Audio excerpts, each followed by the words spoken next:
కాంగ్రెస్ సర్కార్ మోసకారి హామీలను నిరసిస్తూ ఆదిలాబాద్ జిల్లాలో బీఆర్ఎస్ శ్రేణులు ఆందోళన బాటపట్టారు. బీఆర్ఎస్ జిల్లా అధ్యక్షులు మాజీ మంత్రి జోగు రామన్న ఆధ్వర్యంలో పట్టణంలోని జాతీయ రహదారిపై బైఠాయించి నిరసన తెలిపారు.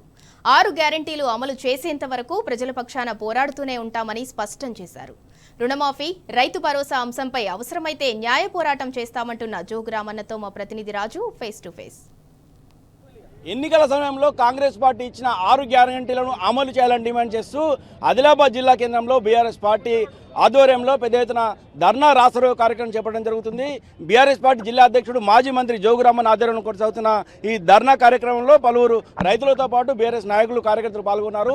ఈ 6 గ్యారంటీ అమలు విఫలమైన కాంగ్రెస్ పార్టీ పట్ల ప్రజలు ఎంతో తీవ్ర నిరసన వ్యక్తం చేస్తున్నారు. అలాగే వినూత్న రీతిలో ఇక్కడ నిరసన వ్యక్తం చేయగలుగుతుంది.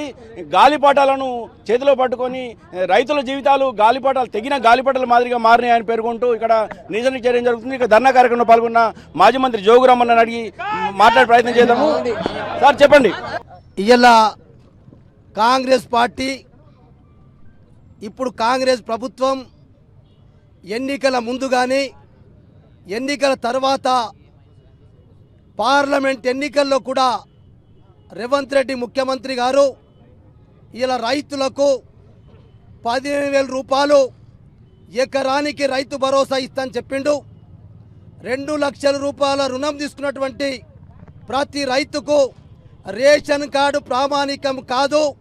కొన్ని రాజకీయ ప్రతిపక్ష పార్టీలు అనవసరంగా రాద్ధాంతం చేస్తున్నారని చెప్పి స్పష్టంగా రేవంత్ రెడ్డి గారు ఆయననే స్వయంగా మాట్లాడిన మాటలు కూడా ఇలా వీడియో రికార్డ్స్ ఉన్నాయి.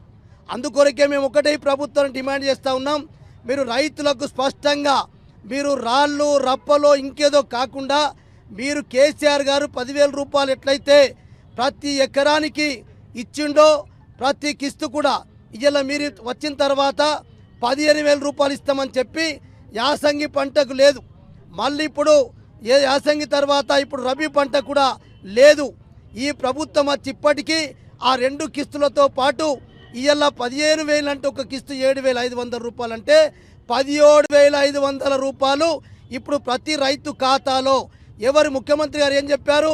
కుటుంబంలో ఎందరూ అప్పు తీసుకున్నా బ్యాంకుకు నిజంగా రైతుకు భూమి ఉండి ఆ రైతుకు ధరణి పట్టా పాస్బుక్ ఉండి ఆ రైతు రుణము తీసుకుంటే ఇవాళ కుటుంబంలో ఎందరున్నా మేము ఖచ్చితంగా మరి మాఫీ చేస్తామని చెప్పినటువంటి ముఖ్యమంత్రి గారు ఇవాళ ఆదిలాబాద్ జిల్లాలో 1,20,000 మంది అప్పు తీసుకుంటే ఇప్పటికీ 60,000 మందికి మాత్రమే రుణమాఫీ జరిగింది.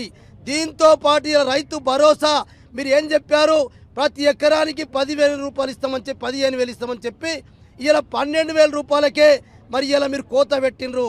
కాబట్టి బీఆర్ఎస్ పార్టీ మేము డిమాండ్ చేస్తూ ఉన్నాం, మీరు ఇచ్చిన మాట 15,000 రూపాయలు ఎకరానికి ఖచ్చితంగా ఇవ్వాలి. ఇలా ముఖ్యమంత్రి గారి మరి నోరాయిది మోరే అని చెప్పి అడుగుతున్నాం. ఒక ముఖ్యమంత్రి గారు పార్లమెంట్ ఎన్నికలలో సరస్వతి అమ్మ మీద ఒట్టు పెట్టి, దుర్గా మాత మీద ఒట్టు పెట్టి, యాదాద్రి భద్రాద్రి మరి వేములవాడ టెంపుల్ కాడ పోయి మొత్తం అన్ని దేవతల మీద దేవుళ్ళ మీద ప్రమాణం చేసిన ముఖ్యమంత్రి ఇలా రైతు భరోసా 12,000 కుదించడం జరిగింది. రుణమాఫీ ఇంకా ఆదిలాబాద్ జిల్లాలోనే ఇంకా 60,000 మందికి రుణమాఫీ 2 లక్షలు కావాల్సి ఉంది. మేము గ్రామాల నుంచి లిస్టు తయారు చేస్తున్నాం. మేము ముఖ్యమంత్రి గారికి పంపిస్తాం.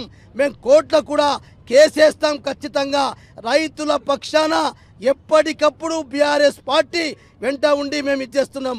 అట్లా రైతు కూలీలకు కూడా మీరు 12,000 రూపాయలు ఇస్తామని చెప్పిండ్రు. ఇప్పుడు దానికి కూడా కుంటి సాకులు పెట్టుకుంటూ ఈరోజు ఒక్కొక్క నెలలో 20 రోజులు ఖచ్చితంగా ఉపాధి హామీ కూలీ అటెండెన్స్ ఉంటేనే ఇస్తూ ఉన్నారు. మరి ఇలా పట్టణంలో కూడా అనేక కూలీ పనులు చేసుకొని బతుకుతున్నారు. వాళ్ళకు కూడా ఈరోజు మరి ఖచ్చితంగా కూలీలకు 12,000 రూపాయలు ఇవ్వాలని చెప్పి కూడా మా పార్టీ తరఫున మా ముఖ్యమంత్రి కేసీఆర్ గారి నాయకత్వంలో వర్కింగ్ ప్రెసిడెంట్ కేటీఆర్ గారి పిలుపు మేరకే ఇవాళ మండలాల వారీగా టౌన్లో కూడా ఈ కార్యక్రమం చేయడం జరుగుతుందని చెప్పి డిమాండ్ చేస్తాం. ఇప్పటికైనా ప్రభుత్వం వెంటనే 6 గ్యారెంటీలను అమలు చేయాలని లేని పక్షంలో అవసరమైతే తాము న్యాయ పోరాటం సైతం చేయడానికి సిద్ధంగా ఉన్నామని ప్రభుత్వం వెంటనే ఇప్పటికైనా 6 గ్యారెంటీలు అమలు చేయడంతో పాటు రైతులకు రైతు భరోసా ఇవ్వడంతో పాటు రుణమాఫీ కూడా పూర్తిగా అర్హులైన వారందరూ కూడా చేయాలని డిమాండ్ చేయడం జరుగుతుంది. మొత్తానికి ఈ ధర్నా కార్యక్రమం ద్వారా ప్రభుత్వాన్ని హెచ్చరిస్తున్నారు. ఇప్పటికైనా ప్రభుత్వము 6 గ్యారెంటీలు అమలు చేయని పక్షంలో తమ ఆందోళన మరింత తీవ్రతరం చేశామని మాజీ మంత్రి జోగురామన్న హెచ్చరించారు. వీడియో నుంచి పవన్తో రాజు టీ న్యూస్ ఆదిలాబాద్ నుంచి.